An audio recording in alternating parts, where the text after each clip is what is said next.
Welcome to Eval news. പ്രിയ പ്രേക്ഷകർക്ക് Eval ന്യൂസിലേക്ക് സ്വാഗതം. മസാക്കിൻ കാരുണ്യ ട്രസ്റ്റിൻ്റെ ചെയർമാനായ മുഹമ്മദ് കുട്ടി സാഹിബിൻ്റെ ക്ഷണപ്രകാരമാണ് ഞങ്ങൾ ഇന്നിവിടെ എത്തിയിട്ടുള്ളത്. കൂടുതൽ വിശേഷങ്ങൾ നമുക്ക് അദ്ദേഹത്തോട് തന്നെ ചോദിച്ച് മനസ്സിലാക്കാം. അസ്സലാമു അലൈക്കും. മുഹമ്മദ് സാഹിബ്, എന്തൊക്കെയുണ്ട് വിശേഷങ്ങൾ? വിശേഷം അൽഹംദുലില്ലാഹ് റാഹത്താണ്. അഭിനോട് പറയാനുള്ളത്, ഇപ്പോൾ ഒരു മസാക്കിൻ കാരുണ്യ ട്രസ്റ്റ് 10 വർഷമായി ഇവിടെ ഈ സ്ഥാപനം. അതിൽ പ്രായമുള്ളവർ, അവർക്ക് മരുന്ന്, ഭക്ഷണം, വസ്ത്രമൊക്കെ ഫ്രീ ആണ്. ഇപ്പോൾ കുറച്ച് ആൾക്കാരെ ചർമ്മനങ്ങാട്ട് സ്ഥാപനമുണ്ട്, കനിവായിലേക്ക് മാറ്റിയിരിക്കുക. പിന്നെ നമ്മൾ മനസ്സിലാക്കേണ്ടത്, ഇവിടെ ഒരു 1500 സ്ക്വയർ ഫീറ്റ് ഒരു നിസ്കാരപ്പള്ളി, അയച്ച 2.5 കിലോമീറ്ററിനുള്ളിൽ ഇവിടെ പള്ളികളില്ല. ഈ സ്ഥലത്തിൻ്റെ പേര് തലക്കോട്ടക്കര. അത് തലക്കോട്ടക്കര മണലി റോഡ് എന്നാണ് പറയാം. ഈ നേരെ തലക്കോട്ടക്കരക്ക് പോവാം.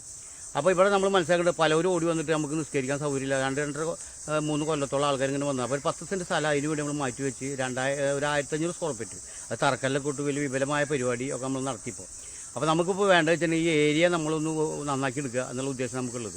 അതിനിപ്പോൾ നമ്മൾ സാധാരണക്കാരായ ഇവിടുത്തെ പട്ടിക്കര, കേച്ചേരി ഇങ്ങനെയുള്ള സ്ഥലങ്ങളിലെ മുസ്ലിങ്ങൾ, അവിടുത്തെ പാവപ്പെട്ട ആൾക്കാർ, അതിൽ ആരും ജാതി മതം ഭേദമൊന്നും വിഷയമില്ല. നമുക്ക് മണൽ, മെറ്റൽ, സിമെൻറ്റ്, കമ്പി, പണിക്കൊടുക്കാൾ കൂലിയൊക്കെ തന്ന് സഹായിക്കുകയാണെങ്കിൽ വലിയൊരു ഉപകാരമാവും.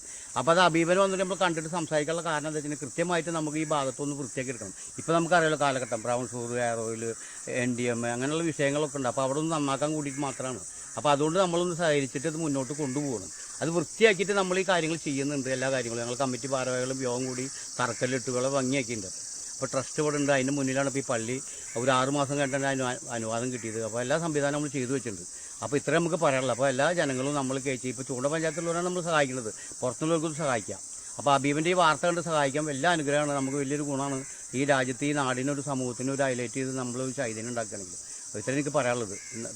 അസ്സലാമു അലൈക്കും. വഅലൈക്കും അസ്സലാം.